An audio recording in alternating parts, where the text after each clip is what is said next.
Greetings all, Fanny here for Capricorn's weekly message. Okay. Oh wow, that's quite a bit of stuff that had come out here. Okay, we are going to take these. Sorry, I had to make sure things were oriented the way they were so that I could read this. The first two cards that I want to point out to you are the Four of Swords and the Death card. These are two of the cards that I love being brought together because death simply means change. And with the Queen of Swords falling behind them in reverse, this is the change and death of an idea, image, or notion that has kept you in a state of stress, anxiety, or fear for a very long time. Because one does not really sleep soundly with a sword in their back and a Damocles over their head. This has led to a lot of stress and fear in your situation, Capricorn. And we know how quickly our mind can spiral and get out of control from us. And that's why we want to embrace this change. We want to embrace this death energy right now, because the old irrational, anxietized, paranoid way of thinking has to die. It has to be released. Even now in my throat chakra, I am feeling like I have to say this. I have to get this out.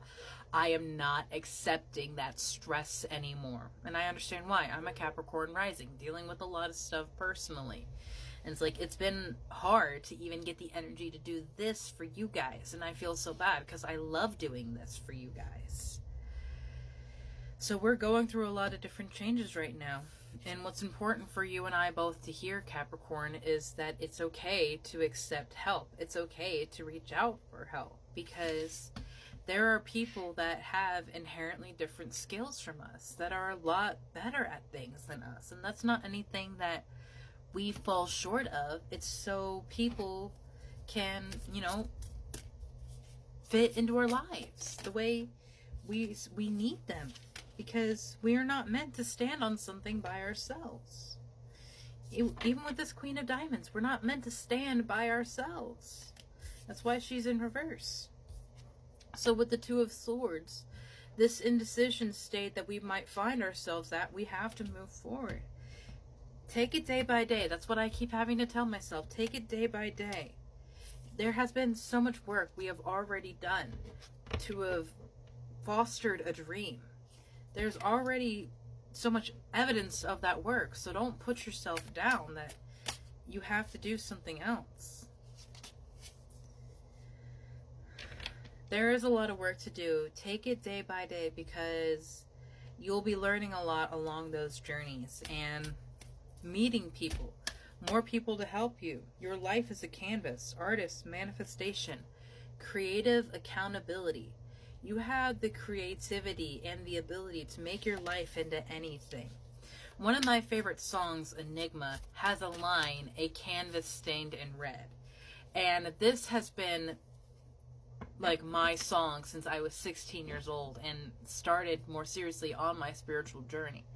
And I always saw it physically as a red canvas. But I was listening to it, I think just yesterday, and I heard that line, "a canvas stained in red," and I thought of this card. Your life is a canvas. In that instance, when your life is stained in red, in fear, in rage, in agony, in anger, and the things that we have experienced, it puts everything in a certain image and tone, and it's very difficult to discern anything else from that. I mean, the brain sees colors as specific things. Certain hues of red show violence, while another hue invokes hunger. The brain sees color in specific ways. You have star ancestors, hidden secrets, lost wisdoms, look a little deeper. I love that I was holding that whole time while I was talking about how the brain sees things. This might be something that you're working on, is speaking and communicating with the brain in different ways, because more and more people are being diagnosed as neurodivergent in some way. Speaking to our brains is becoming increasingly important. and how we live our lives, because this is a powerhouse. This is a receptor and processor of energy and information. And it needs an order. It needs a direction. And it has been in a direction of anxiety and fear. And this is what we are moving on and away from. Earth School, life lessons, soul growth, study, higher learning. We come to this world with a unique lesson plan of dreams, goals, experiences that we are meant to have and go through. I genuinely believe we choose the life that we go through in this time when we choose our vessel, when our soul is united like that. And in learning to process and maneuver this vessel, we forget so much of that connection. We forget so much of our lesson plan and why we came here. And a lot of us are getting back to that. A lot of us are getting back to, what did we come here to do? And you're not the only one that's working up into this. So don't believe you are isolated. Physical connection and community. We are building all of these things. None of this matters with perspective. Zoom out. Common ground. And I will say that the stress, the fear, the anxiety that is warping you up into all this chaotic energy, it doesn't matter. That's not to downplay or belittle what you are feeling. That's to release the power it is trying to have over you, that you are letting it have over you, because you are putting the power into this situation to take away yours. You are giving them that strength, consciously or unconsciously, taught or untaught. It is how we activate through this world.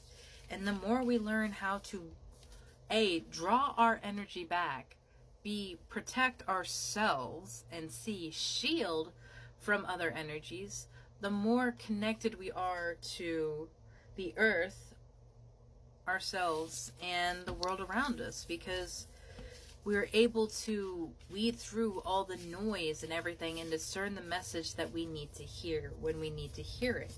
But that also means we have to work through the lies, the illusions, the doubts and fears that the rest of the world is putting up. And so I understand the stagnancy. I understand the fear, Capricorn, but there is something that we have to accomplish. There is something that we have to work through and work up to become, because we came here with a mission. We came here with a reason. And it wasn't to live in fear. Have a beautiful day, my love.